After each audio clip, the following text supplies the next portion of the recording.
Okay, now the difficulties involved in the application of the concept. So, this concept of absolute poverty was not clear by some scientist and by some, economist. Okay. So, the application of the concept of absolute poverty made some researchers,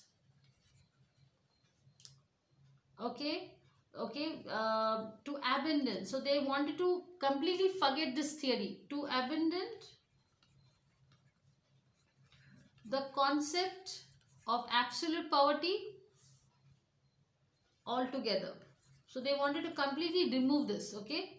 And in place of absolute standards, they had developed the idea of relative standards. That is that, so what is it? So it is, they developed relative standards, okay, which are relative or related to a particular time and place. Okay, so in this way, what happened, the idea of absolute poverty has been replaced by the idea of relative poverty, which is like it is relative to a particular time and a particular place, not that the poor of USA is equal to the poor of India. Okay, so just as convention, the changes from time to time and place to place, so will be the definitions of poverty will also change. Now in a rapidly dynamic changing world, so the definitions of poverty is based on relative conditions and right moment conditions. Okay, so that is why somebody suggested this relative poverty. So let me tell you his name to you. Just let me clear this. So in a change of rapidly changing world, definitions of poverty based on relative standards will be constantly changing. As I said, it's not going to be same. So hence, this person's name is very important. Peter Townsend. Okay, he has given some suggestion. Has suggested that any definition of poverty must be related to the needs and demands of a changing society. Okay, so it can be argued that relative poverty means, or the poverty is best understood that what is poor. Let's change it. What we said, poor in New York is equal to poor in India. So here we are saying that how it can be argued that relative poverty is more precise, and it is best understood by this way, that what is poor in New York is not the same as what is poor in Mumbai. Why? Because 50% of the poor in Mumbai are in slums. Okay, and that is not the story in America, and that is why both are very different.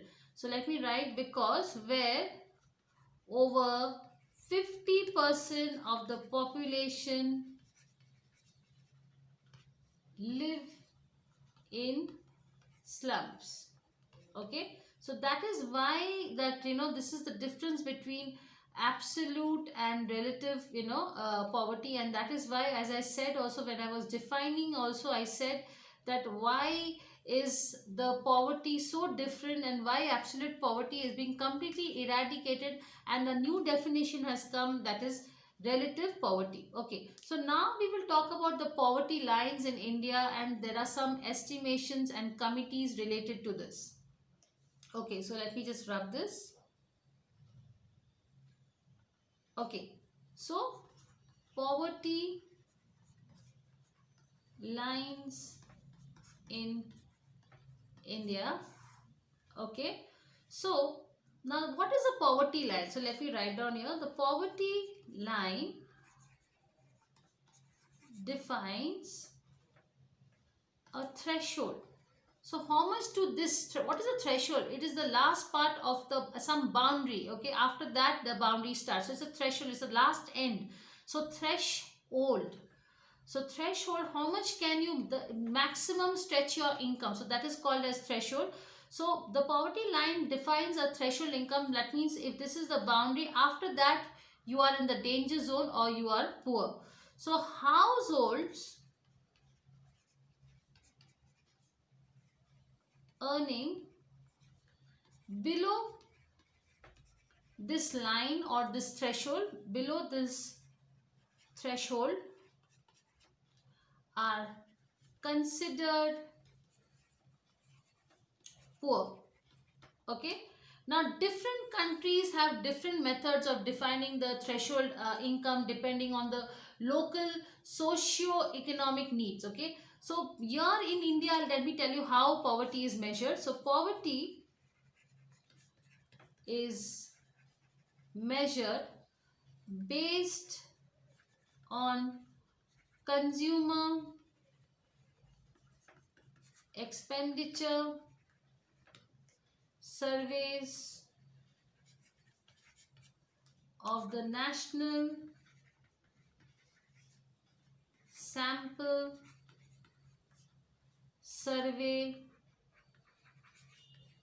Organization. We had done this in the previous chapter also. It is called as NSSO, very popular. Okay, so let me continue writing this.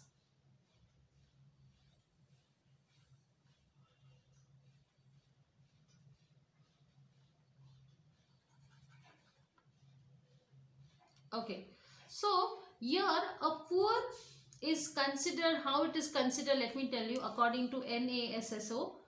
So NSSO, so that is National Sample Survey Organization. So a poor household is defined, okay, as one with an expenditure level below a specific poverty line. Okay, so now the planning commission, so the planning commission is the main body for, you know, depicting poverty in India. So the planning commission was the nodal agency in the government of India for the estimation of poverty. Okay, so this estimates the incidence of poverty at the national and the state level, which is very separate. In the rural areas the treatment is different, and in the urban areas the treatment is different. Now let us talk about the incidence of poverty, which is measured by the poverty ratio. Okay, so the incidence of poverty is measured by the poverty ratio. Okay, so what is that? That is the ratio of number of poor to upon the total population. So the ratio of the number of poor to the total population, which is expressed as a percentage. Okay, and this is also called as the head count ratio, which we already studied. Okay, now let's talk about something different, which is also under the same topic which we are talking about, is the poverty lines in India. Okay, so let me just rub this. Okay, so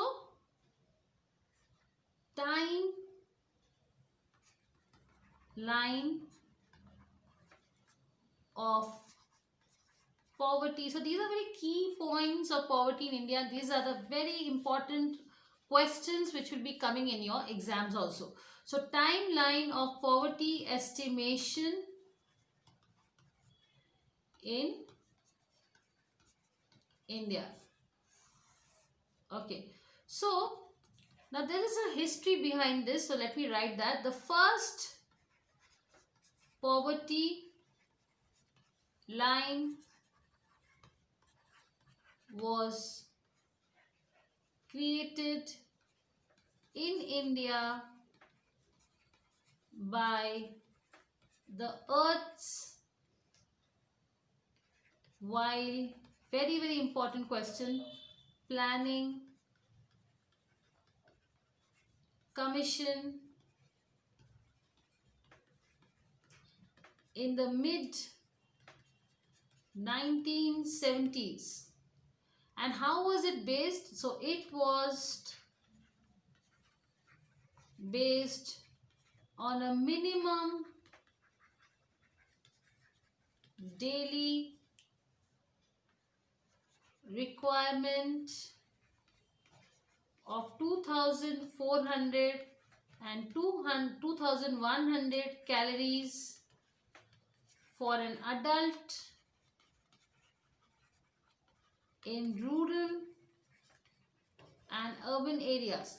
Now my question is that why is the difference of 300 here? See, in rural areas people work more hard, they walk distances longer than in people in urban areas. Okay, so for a normal villager it is very normal to walk on a daily basis 10 kilometers. Okay, but for a poor person in urban areas, he has other communications, and where the places are very close to each other, and that is why he does not require so much of calories and so much of stamina and so much of food intake on a daily basis. And that is why it's only 2100 calories are there for urban areas, which is required for an adult, and whereas it is required little bit more, that is 2400 calories for the rural areas.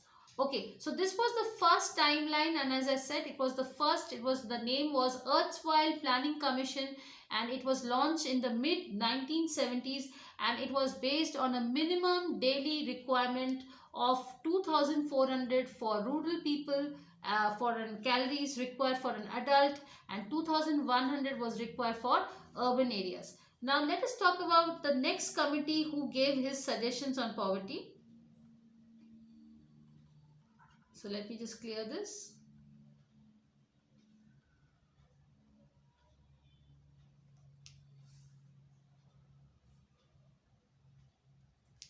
Okay. So this committee's name was called as YK Alag Committee. Okay, so YK Alag Committee. So let me write down here YK Alag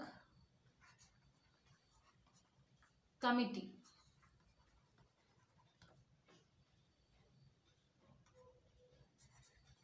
Okay, it was in the year 1979.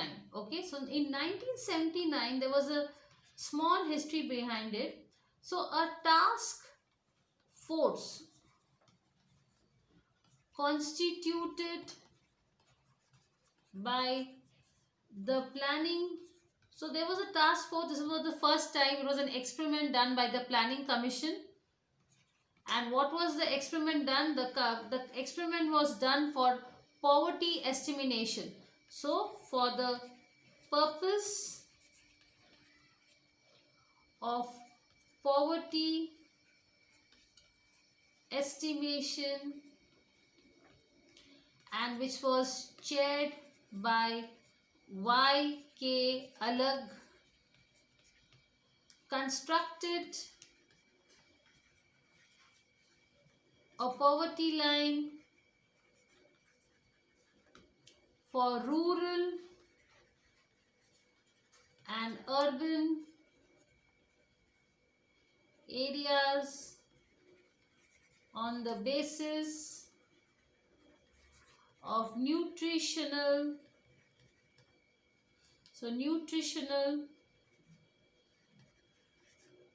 requirements. So they did a survey in both the rural areas, and what did they found? Okay, so they saw that the nutritional requirements and the related consumption expenditure was based on the 1973-74 price levels, which recommended the task force to go and find out what is exactly going on.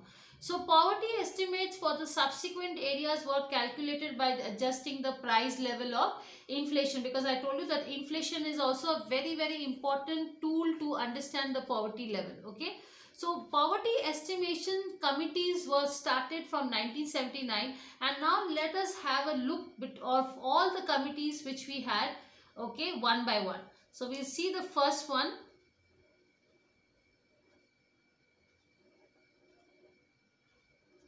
So let me write down the heading here: poverty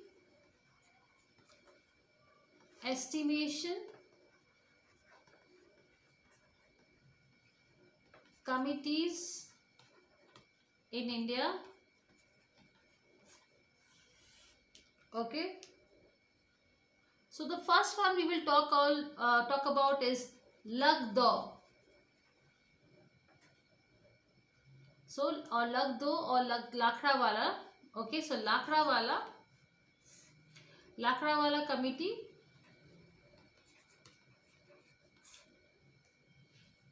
So this was constituted in the year 1993. The committee was constituted, and the criteria suggested by the committee was calorie intake. So what was the criteria?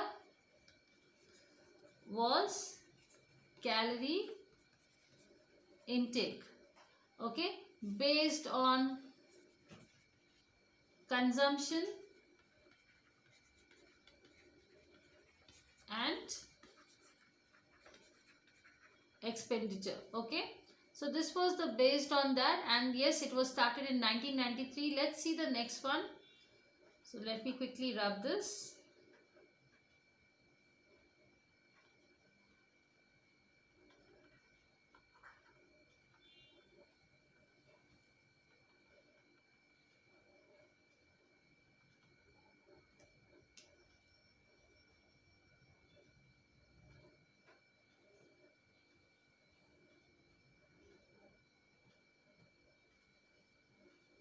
Okay, yeah, so we'll go with the next committee. And what was the next committee? Let us see one by one.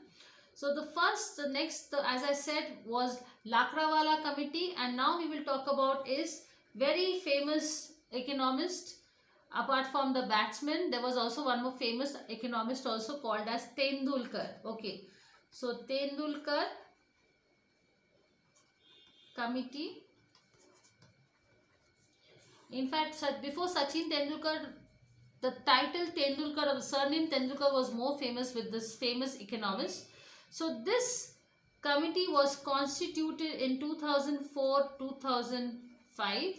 Okay, and this also estimated, let me write down, estimated poverty by using basic requirements of the poor, such as food, clothing, shelter, education, sanitation, okay, travel expense, okay, health, etc. And this was made to make poverty estimation more realistic, to make poverty estimation more realistic. Okay, so the committee, suggested to do away with the calorie based criteria. So they said that we do not want any more basis of estimation of poverty by basis of only calorie. So this was the first committee who said that we will just remove this calorie based estimation. Okay, and the committee also suggested to have a uniform poverty line. So suggested for no calorie based and uniform poverty line across rural and urban India. Okay. Now, something else also the Tendulkar committees did. So, and as I said, Tendulkar committee is very, very important. So, let me just clear this quickly.